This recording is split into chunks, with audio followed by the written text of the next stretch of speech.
الله أكبر الله أكبر.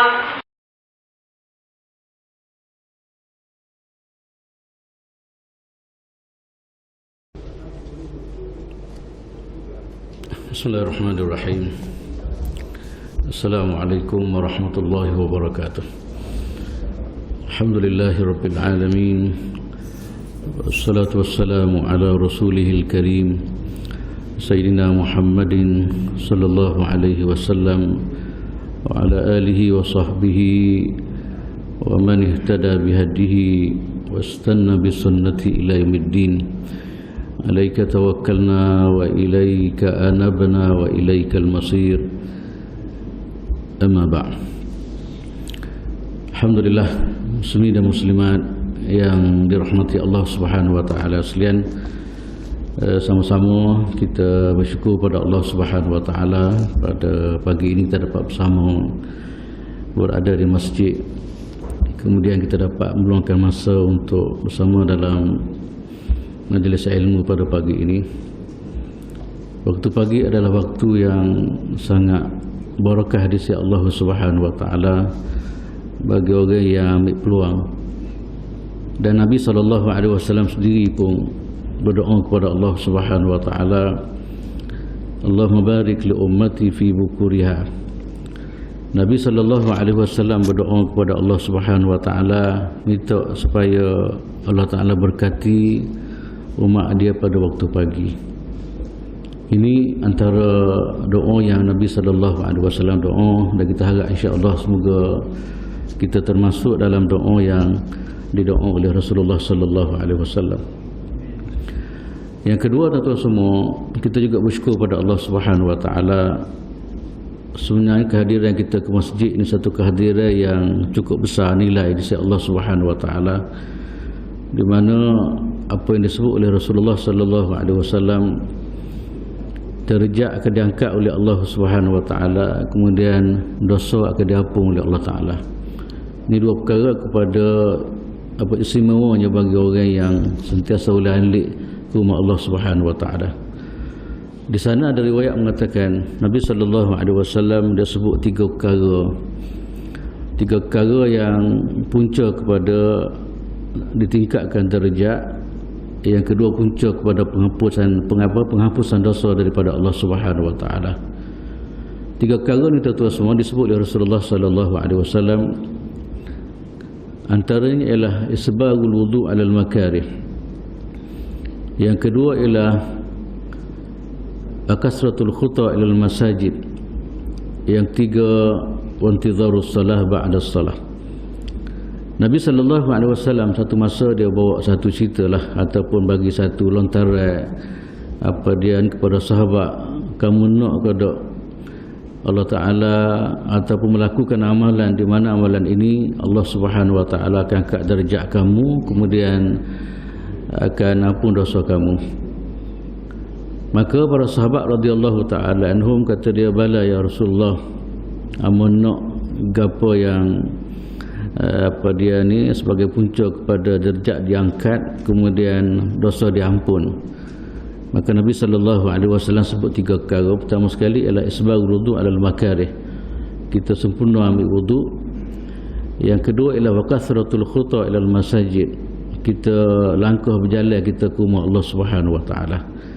Sebab itulah tuan-tuan semua, kita mari masjid ini sebenarnya bukan sia-sia lah. Yang kita jalan apa semua memang dinilai oleh Allah Subhanahu wa taala, di mana kata Nabi sallallahu alaihi wasallam, kasratul khuta ilal masjid, orang yang berjalan ke masjid adalah orang yang layak untuk dapat apa dekat ampunan dan tingkatkan darjat. Yang tiga, Nabi sallallahu alaihi wasallam mengatakan ialah intizarus salah ba'da salah, iaitu dia tunggu semaya ke semaya yang lain.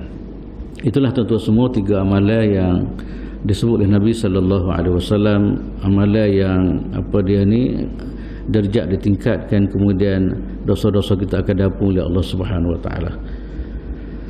Tuan-tuan semua, insya-Allah untuk pagi ini saya nak bawa satu hadis Nabi sallallahu alaihi wasallam, hadis yang berkaitan dengan kisah apa kehidupan Sayyidina Ali dengan Fatimah radhiyallahu taala anha, di mana keluarga misali walaupun dia adalah keadaan miskin kalau banding orang lain, tapi dia adalah keluarga yang terbaik.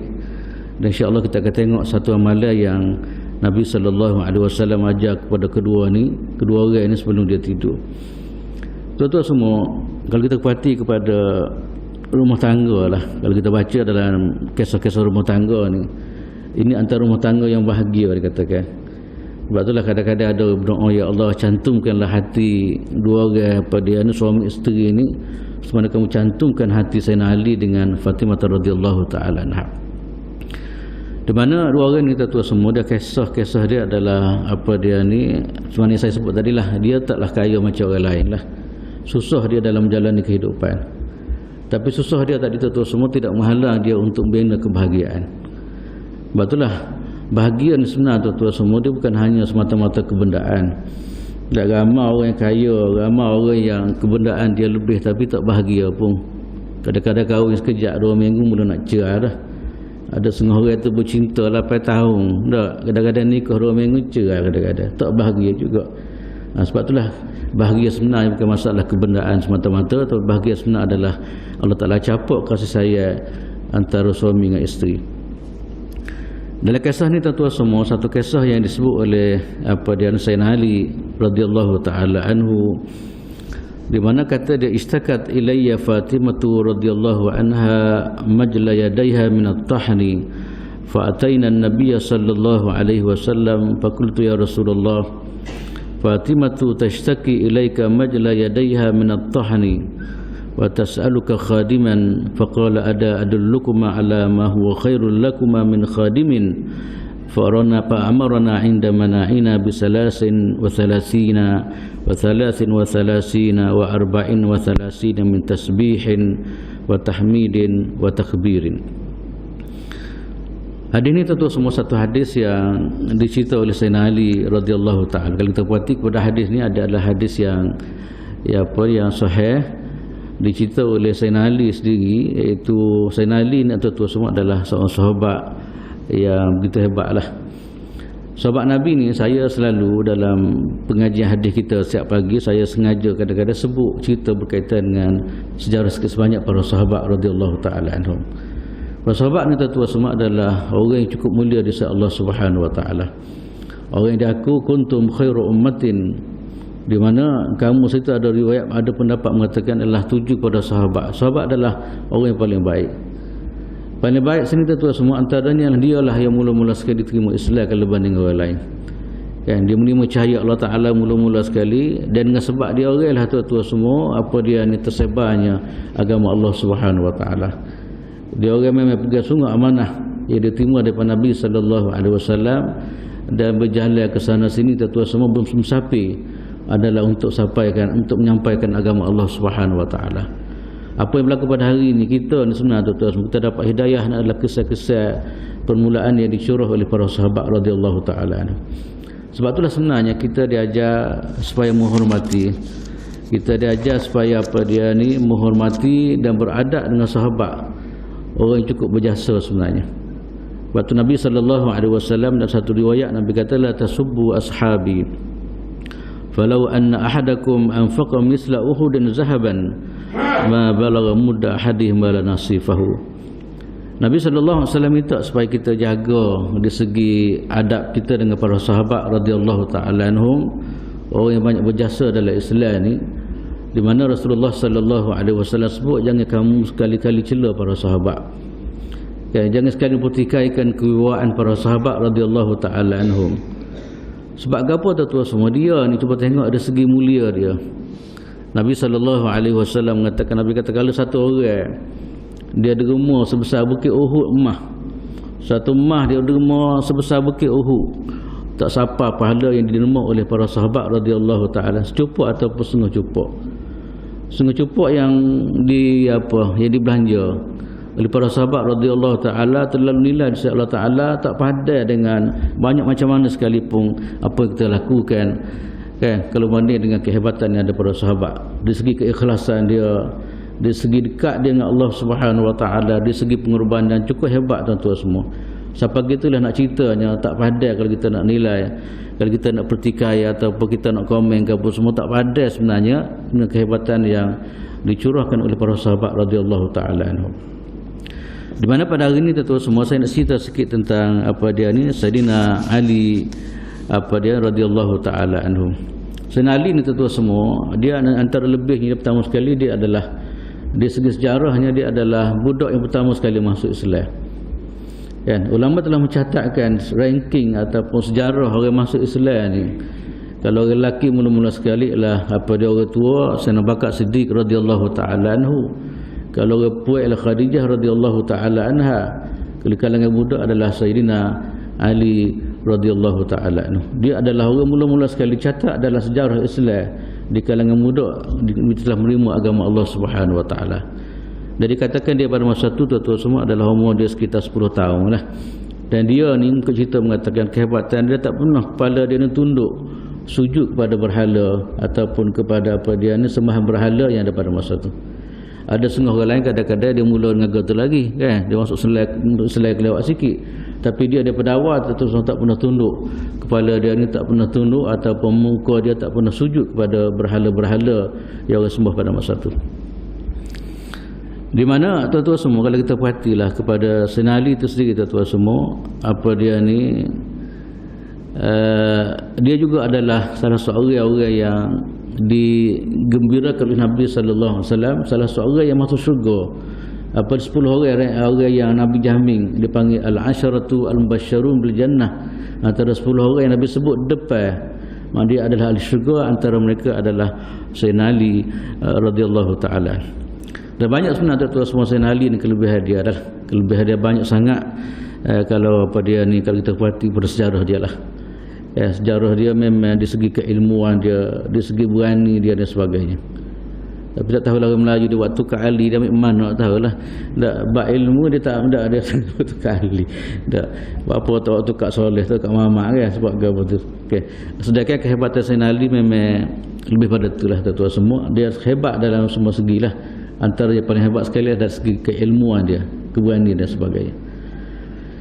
Dan kalau kita perhatilah dia ni tuan-tuan semua, dia dikenali sebagai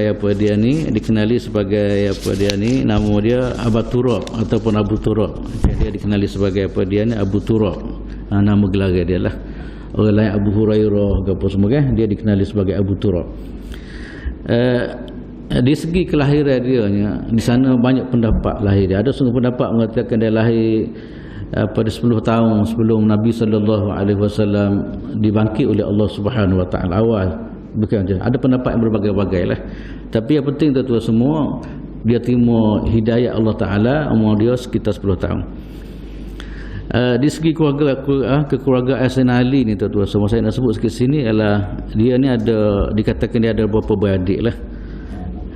Ada dalam catatan saya ni kata dia ada 5 orang. Ada nama Talib, ada nama Aqil, ada nama Ja'far, ada nama Ummi Hani, ada nama Jumanah. Semua ni masuk Islam belaka kecuali seorang, iaitu nama dia Talib. Dan seorang daripada adik-beradik dia seorang tak masuk Islam. Orang lain telah menerima agama Allah Subhanahu wa taala. Itulah tuan-tuan semua hidayah Allah Taala ni begitulah. Tak kira siapa sebenarnya. Pak saudara Nabi berdekat dengan Nabi dekat dengan dia seumur, Allah Taala tak bagi hidayah kalau ke mana. Sebab hidayah ni adalah yahdi man yasha. Allah Taala akan bagi hidayah kepada siapa-siapa yang dikehendaki oleh Allah Subhanahu wa taala. Tuan-tuan semua, kalau kita perhati kepada sejarah ni lah, dalam hadis ni di mana saya nak sebut sikit tentang kisah di mana dia Fatimah Sayyidina Ali ni adalah antaranya kelebihan dia adalah menantu Nabi sallallahu alaihi wasallam. Ramai-ramai sahabat tu Nabi sallallahu alaihi wasallam kena kepada Sayyidina Ali. Dan kalau kemudian cerita mengatakan bukan Sayyidina Ali lah yang mula-mula masuk ni ke Fatimah ni, nak kepada Fatimah ni. Rupa-rupa sebelum ni orang masuk dah. Tapi Nabi sallallahu alaihi wasallam tak terimalah. Ya, saya pernah cerita pada tuan-tuan sebelum ni, dia masuk dengan Fatimah nak ke Fatimah atas Sayyidina Abu Bakar Siddiq. Sayyidina Abu Bakar pergi jumpa Nabi sallallahu alaihi wasallam. Nabi tak apa tak bagilah. Nabi kata hatta pad intazid hatta ya'tiyaka qada'un. Tunggulah kata dia, kalau jadi lebih kayak gitulah. Maka Sayyidina Abu Bakar faham maknanya Rasulullah tak bagi. Kemudian cadang kepada Sayyidina Umar bagi pula. Sayyidina Umar juga Nabi sallallahu alaihi wasallam tak bagi. Dan akhir sekali riwayat mengatakan Sayyidina Ali radhiyallahu taala anhu ditimuk oleh Nabi sallallahu alaihi wasallam. Apabila Nabi terima dia sebagai suami kepada Fatimah, mengikut riwayat mengatakan masa itu dia sujud syukur kepada Allah Taala sebab ini satu anugerah daripada Allah Taala lah. Bukan cari-cari orang sebenarnya tu semua nak jadi natu Nabi ke lagu mana. Tak, ini satu anugerah daripada Allah Subhanahu wa taala. Sayyidina Ali segi umur dia tak panjang sangat. Umur dia bukan tak panjang lah, sekitar umur Nabi lah, lebih kurang 93 tahun umur dia. Dia mati kena bunuh. Dibunuh oleh satu orang Abdul Rahman Muljim, satu orang dikatakan Khawarij, bunuh dia lah. Sebenarnya kalau kita perhati kepada sejarah Khulafa' Rasyidin semua mati gitu belaka lah. Hatta Sayyidina Abu Bakar pun, walaupun kita dengar cerita dia mati dia keadaan tak macam orang lain, tapi sebenarnya kesan daripada racun juga, orang telah meracuni dia. Itulah Sayyidina Umar kena bunuh, Sayyidina Uthman pun kena bunuh, Sayyidina Ali radhiyallahu ta'ala pun kena bunuh. Semua tu syahid belakalah. Dalam kisah yang saya nak sebut hari ni tuan-tuan semua adalah kisah berkaitan dengan kehidupan dua orang ni, iaitu Fatimah dengan Sayyidina Ali radhiyallahu taala. Saya dah sebut tadi tuan-tuan semua, maknanya kehidupan dia taklah semewah macam orang lain lah. Siapa berikat mana Aisyah sendiri Fatimah sendiri ni kisah sendiri khidmat pada suami dia. Kisah gandum ke apa semua duk khidmat pada suami dia. Cuma sebelum tu tuan-tuan semua, saya pergi panjang cerita dia. Saya nak cerita sikit lah tentang kehebatan Fatimah ni. Fatimah ni kalau tengok dalam hadis Nabi sallallahu alaihi wasallam, dia adalah perempuan yang terbaik di kalangan orang puas dunia ni tuan-tuan semua. Dia adalah dia adalah terbaik. Nabi sallallahu alaihi wasallam pun Nabi senara beberapa orang puas daripada sejarah awal sapanya sejarah Nabi Muhammad sallallahu alaihi wasallam. Di sana ada 4 orang yang dikatakan dia terbaik.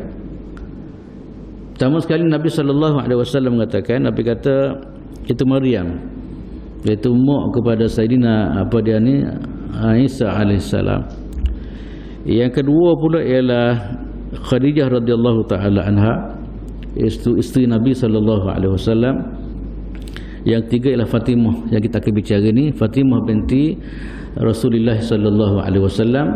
Yang keempat pula Asiyah, iaitu isteri kepada Firaun yang beriman kepada Allah Taala. Ini tuan-tuan semua adalah senara orang-orang puan yang paling baik. Tapi tak ramai orang lagu ni ni dia lagu lain ramai. Tak ramai yang cuba nak menghayati sejarah dia orang dan terjemah kehidupan dia orang dalam kehidupan kita pada hari ni. Fatimah ni tuan-tuan semua, dia ni adalah di segi perangai dia sebiji macam Nabi.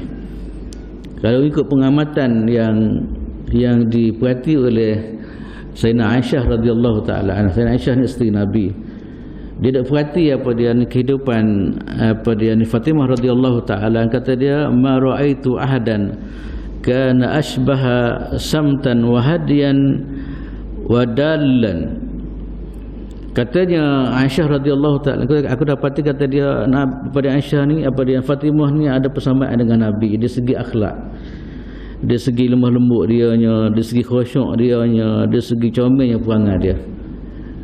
Biasalah gitulah kadang-kadang anak ni dia nuru kalau ke mana. Cuma lah ni kadang-kadang tak nuru mana lah ni. Lah ni ayah tak lebah, anak tak jadi tak lebah lah ni. Tak. Dulu memang gitu tuan-tuan semua. Kalau bunyi ayah tak lebah, memang anak pun lebah juga. Sebab dia buat kerja, dia berperanan melaksanakan bertanggungjawab sebagai seorang ayah. Lah ni gitu yalah. Kadang-kadang anak tak semaya pun tak apa. Anak tak pakai tudung pun tak apa. Kadang-kadang ayah pakai jubah, mak pakai jubah, anak pakai selajing, kadang-kadang anak tina kadang-kadang. Tak pakai tudung, ada begitu. Ini permasalahan yang berlaku pada masa sekarang lah. Maknanya soleh dia, warak dia, tak turun kepada anak dia. Kemudian Fatimah tuan-tuan semua, antara saya nak sebut sikit anak dia. Anak Fatimah dengan Sayyidina Ali, dia ada banyak orang isteri. Saya tengok semalam lebih kurang tak 6 ke 5 isteri dia lah. Tapi bukan sekali lah, ada Aisyah dia mati awal lagi. Aisyah ni mati, Rasulullah meninggal 6 bulan, sekitar 6 bulan. Apa tu pada Fatimah pun meninggal pada Nabi SAW meninggal 6 bulan, Fatimah tu meninggal. Dan sebenarnya kalau tengok kepada perkahwinan Sayyidina Ali, dia banyak orang lah. Banyak orang tu bukan gabung sekali tak lah. Kadang-kadang ada sekali, kadang-kadang ada kematian dan sebagainya. Saya nak sebut sini adalah tuan-tuan semua, anak Fatimah ni yang kita duduk dengar dua orang ya, Hasan dan Husain, tahu tak? Dalam zanji kita pun marhaban ya nur apa dah sebut dua tu ya. Sebenarnya dia kalau tengok dalam apa saya tengok dalam buku catatan ni, kata dia ada nama lebih 5 orang anak dia. Dia dengan Fatimah, antaranya nama Hasan, Husain, dua ni kita dengarnya. Yang ketiga nama dia Muhsin. Yang keempat Zainab, yang kelima Ummi Kalsum. Ini dikatakan apa senarai nama apa dia anak Sayyidina Ali radhiyallahu taala dengan Fatimah radhiyallahu taala anha. Dan Fatimah ni tuan-tuan semua, dari segi kelebihan dia memang Nabi hormat dia. Nabi suka sangat dengan Fatimah radhiyallahu taala anha. Apatah lagi Nabi ini dia anak mati kecil belaka, bukan kata dia berapa orang yang mati tuanya. Fatimah nak antara kelebihan dia, Nabi hormat dia. Setiap kali dia Nabi pergi, kemudian Nabi akan bangun untuk dia, hormat dia. Kemudian dia balik mana-mana pun akan jumpa dengan Fatimah bagi salam, Assalamualaikum.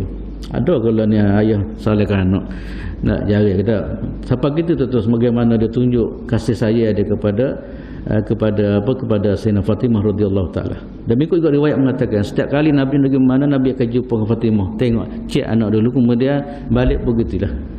Nak cerita yang caknanya penterbihan Nabi sallallahu alaihi wasallam apa ni kepada Fatimah radhiyallahu taala anha. Cuma dalam kisah ni tuan-tuan semua yang saya nak baca pada pagi ni ialah kisah di mana apabila dia duduk bersama dengan Sayyidina Ali radhiyallahu taala anhu, tuan-tuan semua hidup dia gitulah susah, bukan susah lah maknanya memang kena buat kerja sendiri. Kalau kita kat Rasulullah tak ada gapo dah, kalau dengan lah ni ada anak gapo dia nak masjid pun tak apa. Kalau ke mana? Apabila ayah orang besar ni tak ada kira nak gapo, boleh satu kuarter nak gapo.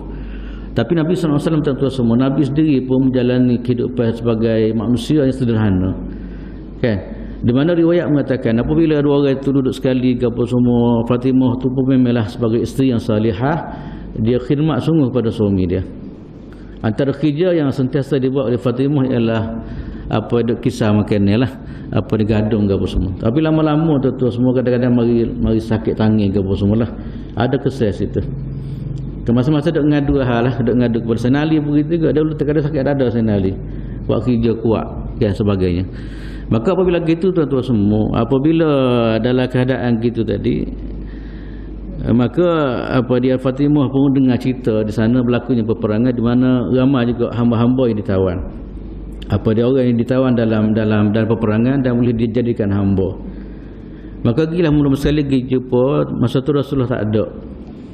Dia pergi jumpa dengan Aisyah radhiyallahu taala anha, kemudian apa dia ni Rasulullah balik dicerita oleh Aisyah lah gapo semua tu lah.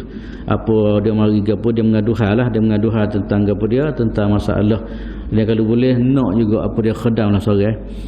Tak, sebab dengan cerita sekarang ni ramai tawanan-tawanan yang boleh dijadikan sebagai hamba, khidmat hamba lah, jadi khadam.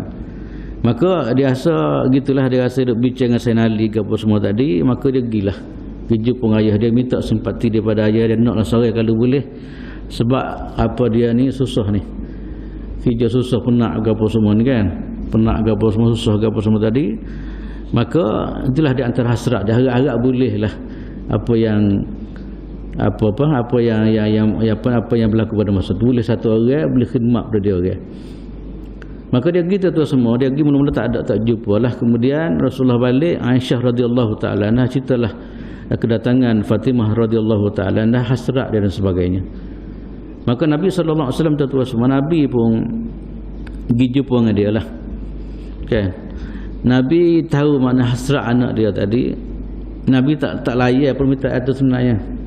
Kalau kita nampak anak susah tak ada pun nak gapo dak. Saya nak bakar, saya nak bagi sikit kereta ke sebuah dak, atau bagi gapo semua.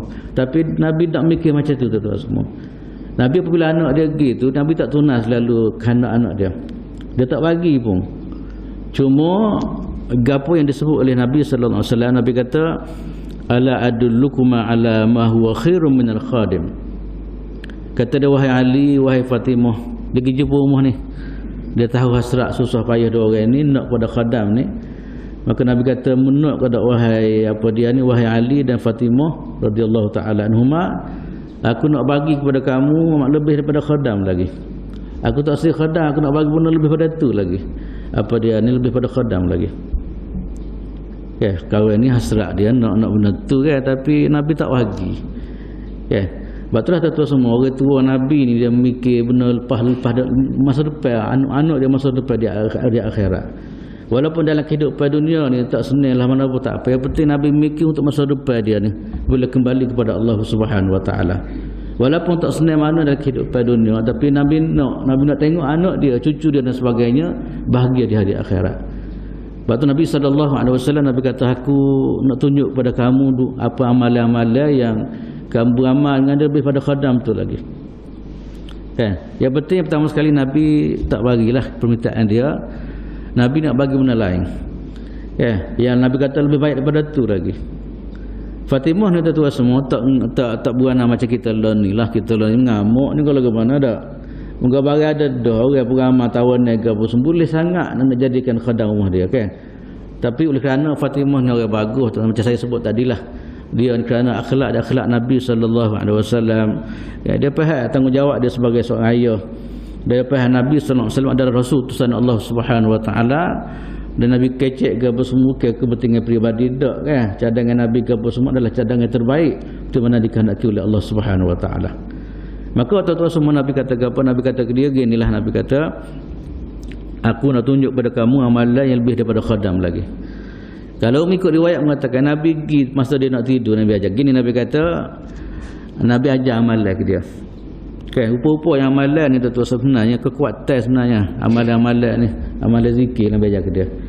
Sebab tu kita tengok lepas ni tuan-tuan semua ulama dia ajar kita sebenarnya amalan di antara boleh beri kekuatan kepada tubuh badan ni ialah amalan zikir sebenarnya. Sebab tu walaupun Nabi tak bagi kepada Fatimah radhiyallahu taala, tapi maknanya amalan Nabi bagi tak adalah sebagai dipanggil power ataupun dipanggil apa dipanggil kekuatan yang Allah Taala akan bagi ke dia. Di mana Nabi sallallahu alaihi wasallam ajar dia gini, Nabi kata Nabi tak bagilah, tak layanlah bab khadam tu. Nabi kata dalam riwayat mengatakan Nabi kata idza awaituma ila firashikuma au idza akhadtuma madaji'akuma fakabbira salasan wa salasina wasabbiha salasan wa salasina wahmida salasan wa salasina wa fi riwayatin at-tasbihu arba'an wa salasina wa fi riwayatin at-takbiru arba'an wa salasina. Nabi kata gini, wahai Fatimah dan Ali kata, sebenarnya ayah lah kata Nabi tak bagilah permintaan untuk khadam. Cuma gini Nabi kata, Nabi nak bagi satu amalan. Amalan ni tuan-tuan semua di antara amalan yang Sayyidina Ali boleh dapat ilmu ni, maka dia beramal siapa istiqamah dia beramal dengan ilmu ni. Kan? Ilmu ni tuan-tuan bukan ilmu sulit ke apa ni dak ni. Orang Melayu lah ni dia belajar sulit-sulit kan. Jumpa dengan orang syekh mana kadang-kadang. Hak ni memang hak ni kena ngapa hak ni. Orang Melayu ni kadang-kadang saya heran juga. Hak benda-benda sulit-sulit tu dia nak beramalnya tak betul lagi. Hak jelas hak Nabi ajar adalah hadis sahih kadang-kadang tak berminat mana. Dia rasa tak jeliga, tak masing ke apa kan. Dia ingat masing tak lebat tahu mana tu. Sedangkan tu semua hak Nabi hak masing sekalinya amalan-amalan yang diajar oleh Rasulullah sallallahu alaihi wasallam. Tak payah tak ke apa. Ada semua kata tak boleh beramal amalan Nabi ni payah, dia kata. Payah buat apa? Nabi sallallahu alaihi wasallam mari ni rahmat kepada manusia. Ni ingat molek. Nabi mari adalah rahmatan lil alamin. Ajaran Nabi adalah sesuai untuk manusia. Padan dengan kemampuan yang ada pada manusia. Kalau kita kata Nabi payahlah amalan Nabi ni, kita rasa tuduh Nabi kalau ke mana. Payah amalan Nabi ni. Kita kena ingat molek tu cakap tak betul tu. Kan? Cakap tak betul tu cakap macam tu. Tak kira Nabi sallallahu alaihi wasallam nak ajar bagi payah kita. Nabi tahu makna apa Nabi ajar adalah manusia mampu buat sebagainya. Maka dalam kisah ni tuan-tuan semua, Sayyidina Ali dibicadangkan oleh Nabi SAW. Dan mengikut riwayat mengatakan Nabi pergi masuk dalam bilik dia pun semasa dia nak tidur. Nabi ajar dia apa? Nabi kata apabila kamu nak tidur, Nabi kata dak tahu lembek dah apa semua tadi. Kamu Nabi ajar fakabbira salatan wa salasina, ataupun dipanggil apa? Nabi ajar dia tasbih 33 kali. Ini tuan-tuan semua orang Islam ni dia di akhir hidup dia dengan husnul khatimah dia panggil. Hidup dia susah lagu mana pun, pagi-pagi sampai malam dia kena bina betul-betul supaya hidup dia dekat comel sebelum dia tidur, sebelum dia berakhir. Ada setengah kadang-kadang dia berakhir dengan telefon, tidur dengan telefon. Tidur dengan telefon, tak ada nak zikir, tak ada apa. Ada setengah termenera depan TV kadang-kadang. Tengok-tengok TV sore ada bunyi sebagainya. Sepatutlah tuan-tuan semua kita ni kalau boleh kita cuba bina daripada hidup kita. Kita nak di akhir hidup kita setiap hari itu adalah pengakhiran yang molek. Kan? Sebab tu Nabi SAW dia ajar baca gapo semua kan sebelum kita tidur. Dah ada baca ada gapo semua sebab kita nak takut-takut mati lepas ni kita mati dekat husnul khatimah dan sebagainya. Maka dalam kisah ni tuan-tuan semua, mana kena ajar ni ajar anak bini ajar bagai-bagai gini. Kan? Ada setengah dia ajar anak dia kan. Yang anak dia pergi jumpa selamat malam daddy dia kata gitu, dia kata gitu tak ada gitu, ada kau gitu ya. Kita cuba budayakan amal Islam tuan-tuan semua sebelum kita tidur ni kita hidup suasana dipanggil kehidupan kita dengan Allah Subhanahu Wa Taala. Di mana riwayat ni mengatakan tuan-tuan semua, riwayat ni mengatakan Nabi ajar dia, Nabi kata sabbiha, kata dia tasbih 33 kali. Subhanallah, subhanallah, subhanallah. Tasbih 33 kali. Kemudian alhamdulillah 33 kali. Alhamdulillah, alhamdulillah. Kemudian yang ketiga boleh ialah Allahu Akbar 33 kali ataupun riwayat lain mengatakan 34 kali. Cukup 100 kali. Bagi tak sampai 5 minit sebenarnya, cuma nak buat tu payah. Kan? Sebab itulah benda-benda kewajipan ni kadang-kadang dia bukan masak kekuatan, ramai orang kuat tapi tak boleh buat kalau ke mana. Sebab itulah kita perlu pada hidayah pertolongan daripada Allah Subhanahu Wa Taala. Tuan-tuan semua ini di antara dia panggil apa dia ni amalan yang diceritakan bahawa Sayyidina Ali memang bermula daripada ni tuan-tuan semua.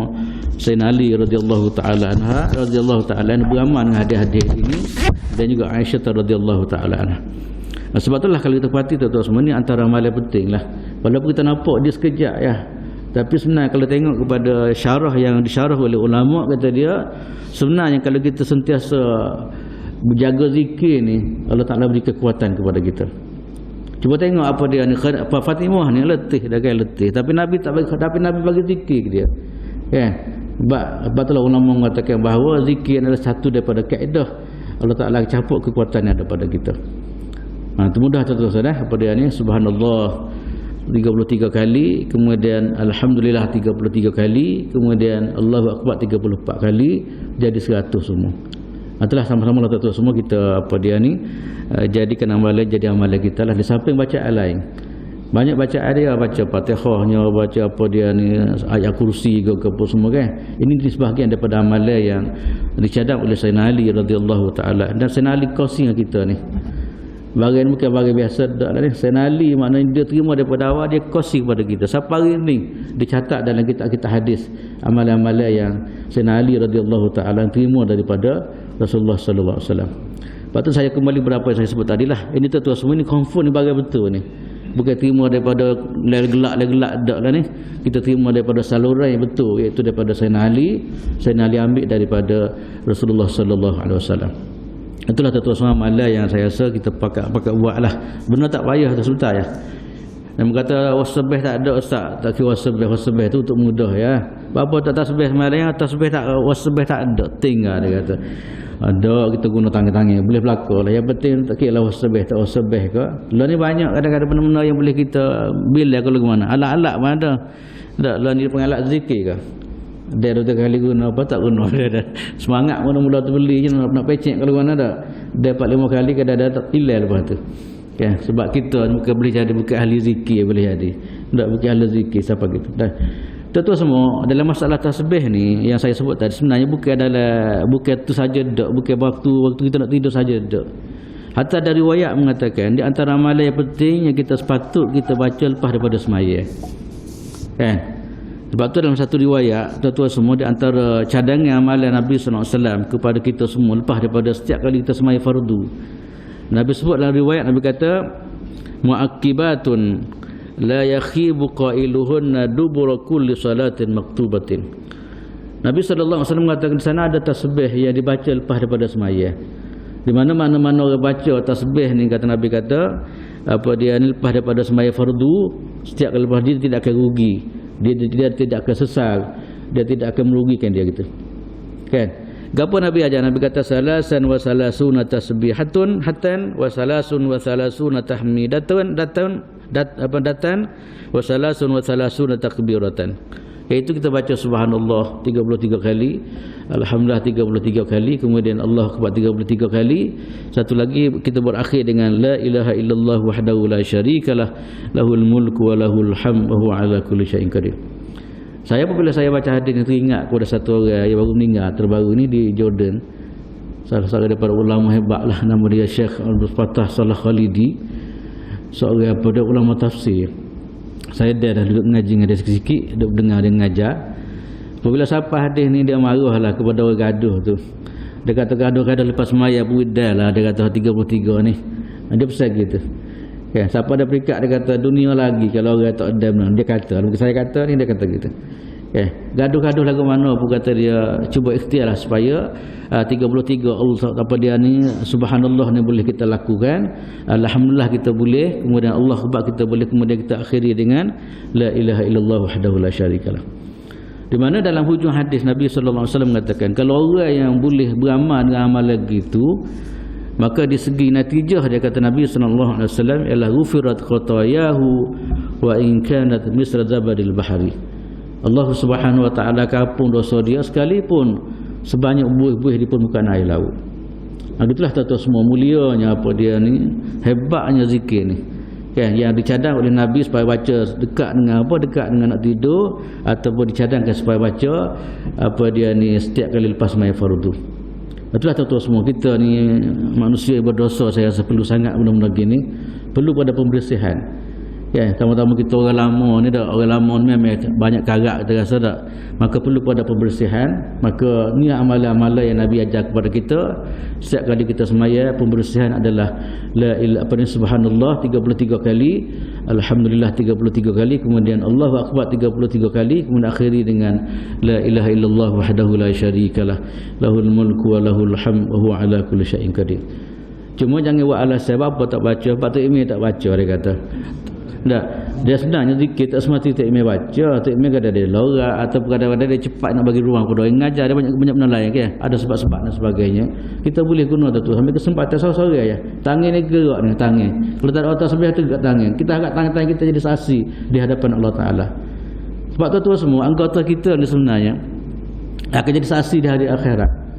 Tangan kita, kaki kita, kita nak mana tangan kita ni jadi saksi. Antara tu semua kita boleh guna untuk zikir ni. Ni kita buat sosok gini kan. Kita harap satu masa tangan ni lah kesaksi di hadapan Allah Ta'ala. Ya Allah, si fulan telah bertasbih kepada engkau ya Allah.